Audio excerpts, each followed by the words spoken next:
Hey, Merry Christmas from Don Dyer in Walla Walla, Washington. Hey, I hope you're all doing well, and it's just great to hear from many of you. I talked to Ron and Carla yesterday, and that was just great. And it's interesting talking to people that are doing different things, and he's doing a lot more with a surface grinder than I ever did because. I have also had a tool and cutter grinder, but there's a lot you can do with a surface grinder. And but I got a tool and cutter grinder, so I do a lot of tool and cutter grinder demos on that. And I want to thank Corey, who happens to have a matching 1983 inch metric Model 10 EE. You have to own one to understand. Well, anyway, he knows I'm into woodworking, and he made me this absolutely gorgeous sanding block, and it's just really nice. It takes sanding belts. It's something I never thought of doing, and I will be using this on my fitting of my rifle cases and boxes for sure. This is very, very nice. Thank you, Corey, for that. He also, I have to say this, and don't send me stuff, folks, please. I'm trying to get rid of a lot of stuff because I got too much, but I really needed this, and that's the manual for this axles and lathe. And thanks, Corey. That's really cool. That's extremely cool. And let's see, what else have I got going here? Just Merry Christmas to everybody. I'm kind of out here goofing around, and I'm going to go inside and cook a duck from Montana, a duck from Montana, and we're going to have that for Christmas. It's going to be fun. I like cooking too.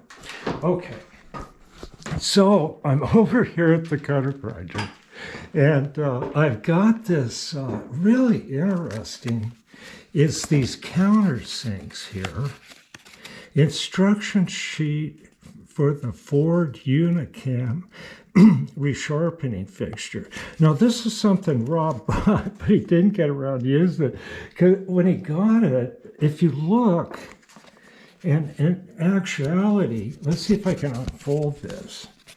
Hold on here. It's just not very much, but there's some interesting info. You see this picture here? It's like, and here it is, well, in real life, if you move this thing over, it's like you really got your fingers right up on that wheel. And they show it on this side. Now, MSC does not carry this anymore, but it's tricky. It's tricky. And they're talking about grinding away from the edge on this thing.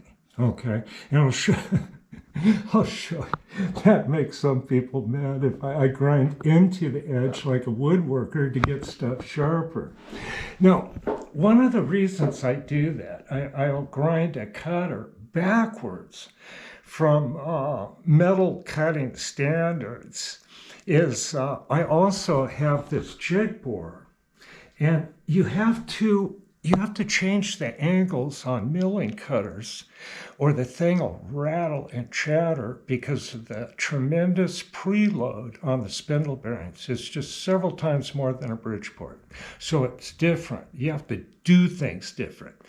But one of the advantages on that is that stiff spindle is you can use extended boring bars. Okay, back on this. So this... What it does is it either pushes the thing, the cutter forward by the cam surface here. Now hold on, let me see if I can get that out of there. I don't know if this thing will stand up on its own. It kind of will. Okay, let me get it out of there. And we'll have a quick look at this thing. Here we go. So you put the cutter in and you line up the flute with this notch, and it goes plus minus. You put the body in, and it's got a cam surface here where it rises in a half turn, it looks like. Oh, I'll inspect that a little bit more. And it's got two sides, 1/2 inch and smaller, and 1/2 inch and larger. I have a 1/2 inch. Which end do I use? I guess either or, but I got bigger ones and smaller ones and a bunch of dull ones. So I'm going to have to kind of figure this thing out, and it'll probably take a while. And I think that's why Rob ditched it. You know, he ordered it and just goes, this is a lot to fiddle with. And you can see it shows it mounted in a vise here, right here on your cutter grinder, or it says you could use it on a surface grinder if you have, you know, if you got the room. But what I've done here on the standard Cincinnati workhead, and I don't have extension spindles on this thing, is I use the tail here that mounts the drive motor for the motorized part of the workhead. Motor mounts on here.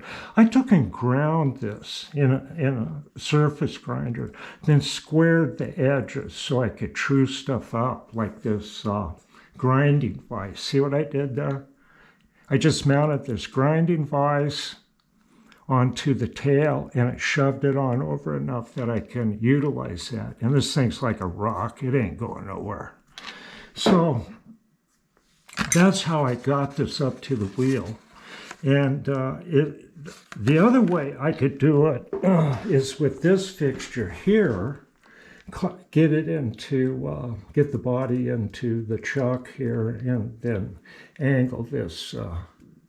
This is an old, very basic hard inch indexing head. And I made those little ball levers. Rob had a box of balls, and he threw some in the box for me. So I made some ball end levers, and I finally made one for this one. It's always looking for something to stick in there. So sometimes it's a chuck handle. Okay, so that's where that is. And one of the things I wanted to mention I thought was really interesting, I didn't know. Number 5, and after you grind these things, an anti-gall treatment may be applied by heating the tool, that's your single lip countersink, to 1000 F slightly red, and quenching it in sulfur-based cutting oil or undiluted soluble oil. So you can put that black finish here, which would be anti-gall in, by heating it up to a dull red and quenching it after grinding. You can see this one here has been modified a little bit. So I may do that. Okay, so we'll figure out how that works. Now this is cool, I think. Where'd it go? Here it is here. See if I can, got a lot to talk about, see if I can talk a little faster. Now here is something that Rob built long time ago to grind those. And he figured out the lead that it needed to be, and he'd clamp this in a V-block, that sleeve, and then turn that, hold the countersinks in a holder here. I want to try that. I bet it worked good. Oh, the other thing here, oh, I got knock stuff over, that's okay.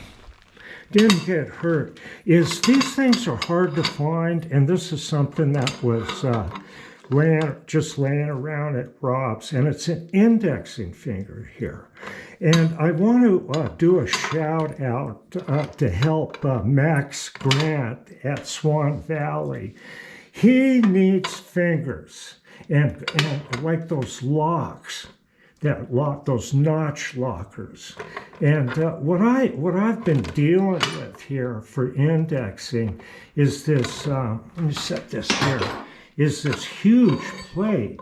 And it's really heavy duty. And I adapted it to the Cincinnati head and you know, put some pieces of steel on that, see, and got it so it would work. 24 notches. Well, the Cincinnati stuff's more like this, but you can see that hole. I'm going to have to punch that hole out and rig this finger up here, see? And I think I can do that. Oh, set the finger here. This is something that was in Rob's shop. He's had a couple of EDM machines, and this is something that just fell off to the side, and it's, I guess it's quite an expensive piece. It's a micrometer adjustable deal, and I think I can rig this with pieces of this and get it up here and index, a little more convenient indexing like this on that K.O. Lee head. And get that kind of straightened out. Sometimes with these you can find you need bits and pieces to make things work, but you can make them work. Like this. Okay, I will be back. Thanks. Merry Christmas.